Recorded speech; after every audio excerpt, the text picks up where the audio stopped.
quiero que juntos podamos refrescar en nuestra mente algunos principios, algunos valores y algunas maneras en las que Dios actúa, en las que Dios trabaja, y que a lo largo de los años vamos aprendiendo a través de la experiencia de caminar con Dios, de tropezar, de equivocarnos, de volver a levantarnos y de aprender de que Dios es muy bueno, de que Dios es amor.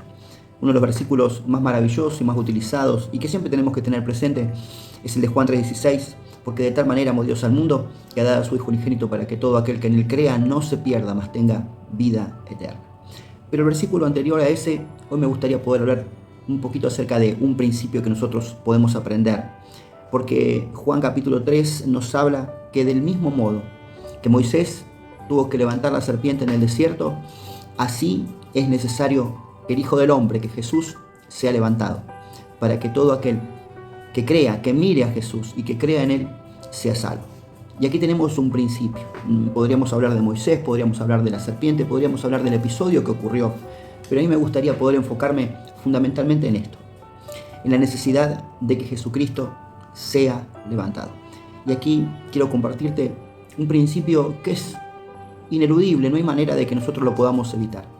Todos aquellos que hemos tenido el privilegio de haber sido llamados por Dios, de haber sido escogidos, para que Dios pueda en algún punto manifestar o poner su bendición, sus palabras en nosotros, su presencia, su gloria, tenemos que pasar por un proceso, y este proceso es el proceso de que Jesús nos enseñó que si el grano de trigo no cae en el suelo y muere, recién ahí puede llevar fruto. Es necesario que Jesucristo sea levantado.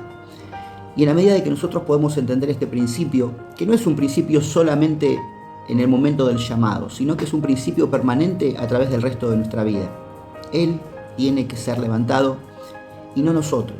Entonces, antes de que Dios pueda engrandecer a un hombre, a una mujer, antes de que Dios pueda usar a un hombre y una mujer, es necesario que ese hombre y esa mujer sea procesado por Dios, sea humillado y probablemente tenga que pasar un montón de cosas que lo lleven a morir al yo, a morir a sus maneras de pensar, a su manera de ser, a su orgullo, a su egoísmo.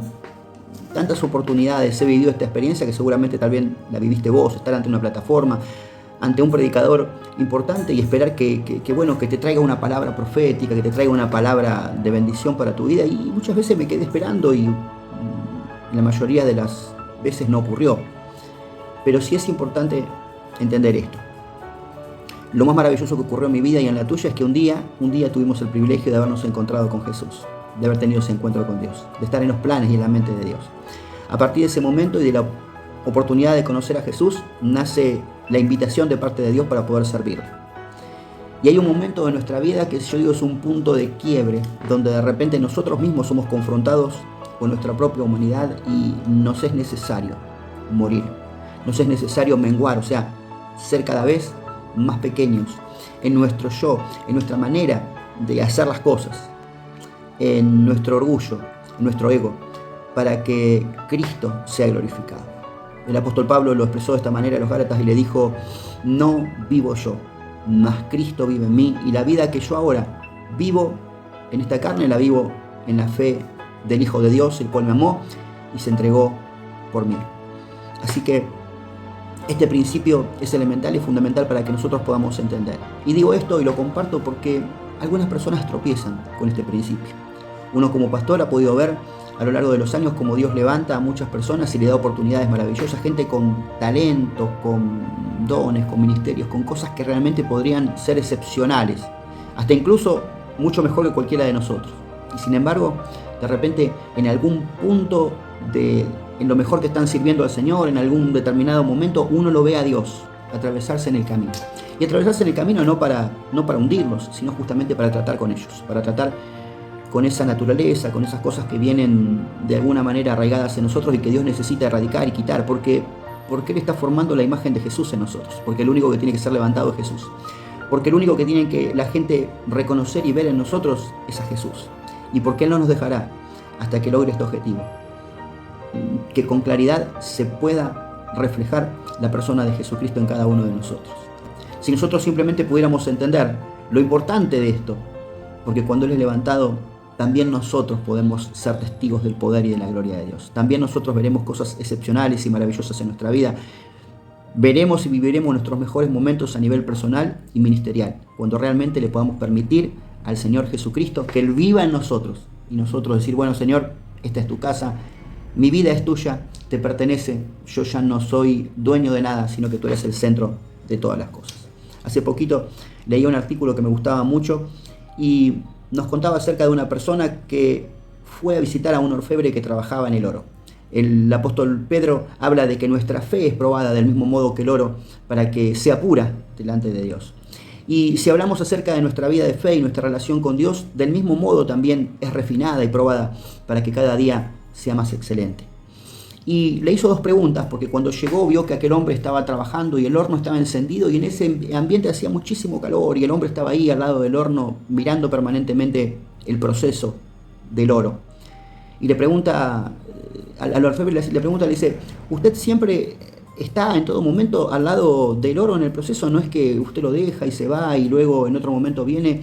Y el orfebre le dice, no, yo estoy todo el tiempo al lado del oro cuando es procesado. Hasta que esté procesado, hasta que esté listo, yo me quedo al lado. Aquella mujer sorprendida le hace otra pregunta y le dice, ¿y cómo sabe usted? ¿Cómo se da cuenta de que el oro ya está lo suficientemente puro como para poder sacarlo del horno y decir, bueno, ya está, toda la escoria se quitó, ahora es un oro muy pero muy fino? El hombre la mira y le dice, en el mismo momento en que yo pueda verme en él, cuando yo pueda verme reflejado en ese oro, es ahí donde me doy cuenta de que ya está listo. Y del mismo modo Dios trabaja con cada uno de nosotros. Dios, cuando nos mete en la prueba, para formar la imagen de Jesús en nosotros y para hacer que nosotros menguemos y quitemos de nosotros, o sea, lograr quitar de nosotros todas aquellas cosas que nos sirven, ahí, en ese mismo momento, podemos entender los principios importantes. En primer lugar, que Dios siempre va a estar ahí. Que en medio de la prueba más difícil que vos puedas pasar, Él nunca, jamás te va a dejar solo. Y el segundo principio que nosotros podemos aprender es que Él no te soltará, no te dejará, hasta que vea la imagen misma de Jesús en ti. Así que yo te invito y te animo a que te puedas, como dijo Santiago, alegrar y gozar cuando pasemos por diferentes tribulaciones, por diferentes pruebas, sabiendo de que nuestra fe, nuestra vida cristiana, nuestra comunión y nuestra relación con Dios va a ser probada. Y es necesario que sea probada, porque a pesar de que Él nos eligió y de que Él nos conoce, Él está interesado en formar en nosotros la imagen de Jesús. Y no hay negociación posible, no hay manera de que Él pueda negociar otra manera, otra forma de hacerlo. La única manera de que Él nos pueda usar es que Él pueda en nosotros ver a Jesús. Así que te invito hoy a que permitas que Dios cada día te vaya formando a la imagen del hombre perfecto, como dice Efesios capítulo 4, de Jesús, hasta que todos crezcamos en la plenitud de aquel que es todo, Jesucristo. Dios te bendice.